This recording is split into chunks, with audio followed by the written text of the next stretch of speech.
Does money buy happiness? Can more money make us happier? The answer to these questions is yes and no. It depends really. In this video, I'll examine the relationship between money and happiness, and hopefully you'll be able to answer those questions for yourself. A lot of people go through life chasing money, and it makes perfect sense why. Money is what's needed to provide us with food, clothing, medical care, and a roof over our heads. If you don't have any money, you're unable to fulfill those basic needs. And when we don't have those essentials sorted out, we probably won't feel too happy. This is why not having any money is a great predictor of unhappiness. So in this case, getting our hands on some money will definitely bring us joy, as it would allow us to buy the necessities for a normal life. Now, you don't have to be living on the streets for money to make you happier. Living paycheck to paycheck and constantly worrying if you're going to be able to pay your bills and make it through the month has been shown to cause a lot of stress. Also, being thousands of dollars in debt and not knowing how you'll pay it off has been linked to depression, anxiety, hopelessness, and a lower life evaluation. Money would again make you happier in this case, as there would be one less thing to constantly worry about. A huge mental burden would lift and you would have a peace of mind. But when it comes to income, how much money should someone be making in order to maximize their happiness? In most cases, someone who makes $50,000 per year will be happier than someone who makes $25,000. Therefore, it would make sense to assume that $100,000 per year is going to make them even happier, right? Well, not quite. Above a certain point, making more money doesn't equal more happiness. Someone who makes $100,000 per year isn't much happier than the person who makes $50,000.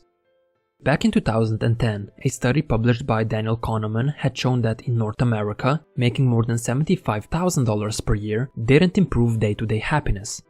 Money certainly helps with overall well-being up to a certain point, but once you're sitting comfortably in middle class, more money probably won't make your average day any happier. Of course, it has to be noted that 75,000 is the average number, and depending on where you live, this number will be higher or lower. If you live somewhere expensive, such as San Francisco, more money will be needed to satisfy your needs. But if you live somewhere much cheaper, making $30,000 could already be enough. Another thing that you shouldn't forget is that this study was done in 2010 and the dollar has lost some of its value due to inflation. So as more time passes, this number will only get higher and higher. Now, the same study found that while making more than $75,000 annually won't bring you any additional day-to-day happiness, it does bring higher life evaluation. This means that when people are reflecting on their lives, those who manage to make more money tend to be more satisfied with how their life has turned out, even past the $75,000 mark. And one of the reasons for this might be due to social comparison. Play along with me here for a minute. Let's say you've applied for a job at Better Than Yesterday Incorporated. They have 3 different positions you could fill, positions A, B, and C, and all of them come with different salaries. In position A, you would be making $40,000 annually, while your colleagues would be making $20,000. In position B, your salary would be $50,000 and everyone else around you would also be making that exact number. But in position C, you would earn $60,000, however, everyone else in that department would be making $120,000. In order to maximize your happiness, which salary would you pick? If you were to choose position C, you would make a mistake. While you would be making the biggest amount of money, this choice would bring you the least amount of happiness. If you wanted to maximize your happiness, the correct choice would be A. Relative to your colleagues, you would be doing better than them. When it comes to money or achievement, part of the satisfaction comes from the fact that not everyone can match you. It might sound petty, but it's just human nature. We love to compare how we stack up relative to other people. Take for example getting a B on a test. If everyone else got a C or lower, you would feel great because compared to others, you did very well. But if you got a B and everyone else got an A, you obviously wouldn't feel too happy because everyone else did better while you did the worst. Even if you got the exact same grade in both cases.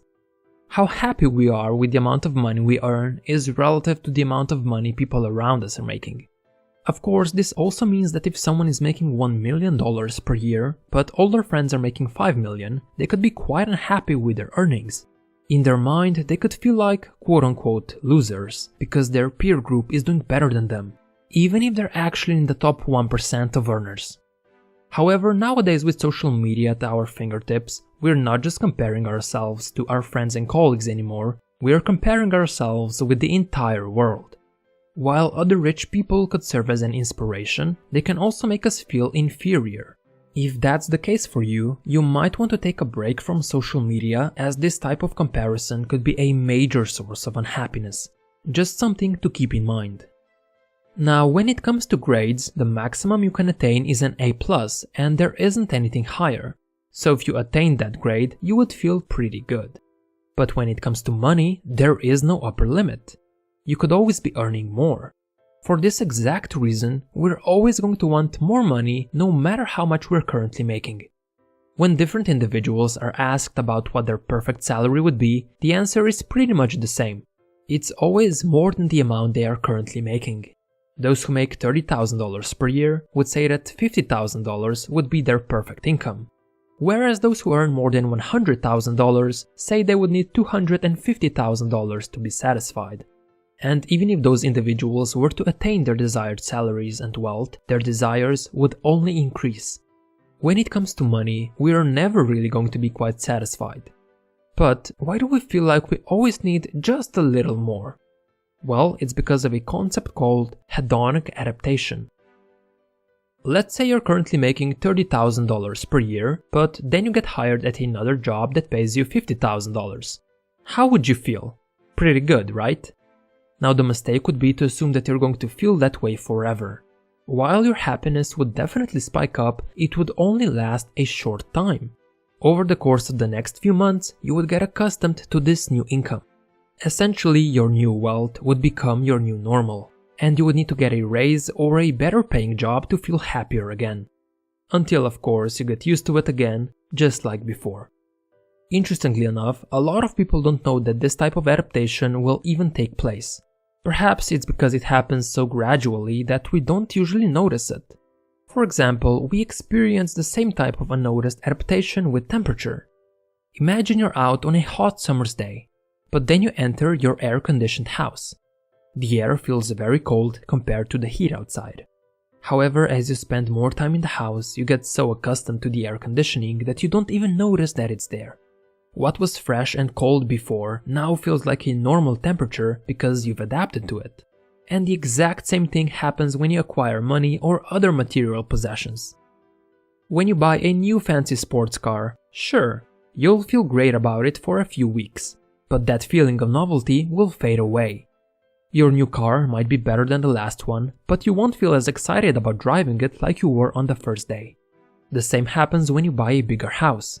You'll feel great about your purchase until, of course, this new house becomes your new normal and you start dreaming about an even bigger house with a better view. Make no mistake, objectively you will live better, but you won't feel better about how you live. Every single time you will adapt and feel like you could use a slightly better car, a bigger house, and a little more money. Contrary to popular belief, money and material possessions don't bring us lots of happiness for a long time. But rather they bring us a little happiness until we adapt and feel like we deserve better. However, this sort of adaptation isn't negative. If you're not as fortunate in your life, adaptation is great. Imagine that you found yourself in a car accident that confined you to a wheelchair for the rest of your life. You would feel pretty horrible, right? Well, not so fast. A classic study compared the happiness levels of lottery winners and paraplegics. Interestingly enough, 1 year after their life-changing events, their happiness levels were not that far apart. There is no doubt that if you were to ask the lottery winners how they felt at the moment they won, they would say that their happiness levels were off the charts. And if you were to ask those who were in the accident how they felt at that moment, you would find out that their score would be as low as possible. But as time passed, both the lottery winners and the paraplegics got used to their new circumstances, and their happiness returned to roughly the same point it was before their life-changing events. But make no mistake, the lottery winners were still happier than the accident victims, just not by as much as one would think. So as you can see, if you're not as fortunate, adaptation is very useful. However, that same study found that those who win the lottery face a different problem. A lot of them now have a diminished ability to appreciate the small things in life. Things like a freshly brewed coffee in the morning or a lovely sunset just aren't as enjoyable any longer. This happens because the lottery winners often rush to spend their money on the best things life has to offer, and their standards suddenly increase. When you get to experience the best, what was previously considered good isn't good any longer. Instead, it's considered suboptimal. Your new standard is only the best. You can also think of it this way. If the first car you buy is a $500,000 Ferrari, how would you feel about driving a $50,000 BMW? Probably not that great. Your expectations would be set so high that everything below a $500,000 car would be seen as a downgrade. And this is exactly what lottery winners experience. So if you ever get your hands on a lot of money, don't rush to spend it if you care about your happiness. Otherwise, you will quickly raise your expectations to such a high level that whatever brought you joy before now won't. Or at least it's going to be in lower amounts. But how should we spend our money so that we can get the most happiness out of it? One way is to spend it on experiences. Things like a romantic meal with your partner, a trip to an adrenaline park, or attending a concert. We don't really adapt to these types of experiences because they're usually short.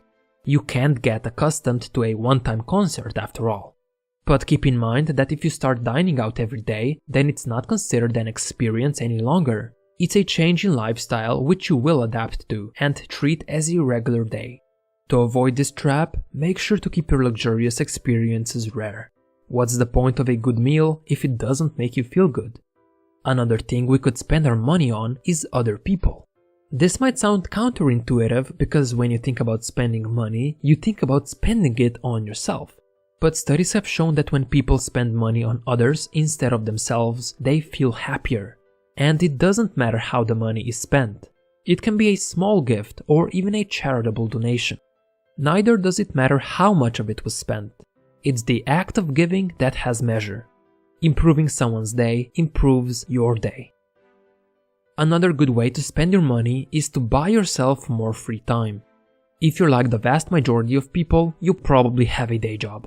This means that more than half of your day is spent on the commute and at work. However, people who spend most of their time working and trying to earn more money tend to enjoy their lives less. Likewise, people who have more time for themselves report enjoying their life much more even if they don't earn as much. This is because doing something voluntarily because you enjoy it and not because you have to do it increases happiness while avoiding adaptation effects. Whether it's gardening, roller skating, or writing a novel, it's good to dedicate at least some of your time to a hobby you enjoy. So if you have the option to reduce your working hours and still get through the month with less money, this can be a good investment for your day-to-day happiness. And instead of thinking about it like a pay cut, you can think of it as quote-unquote buying more time.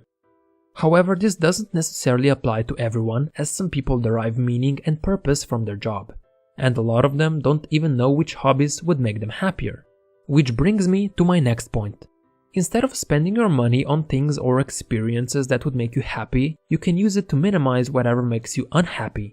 You probably already know what you dislike and makes you miserable.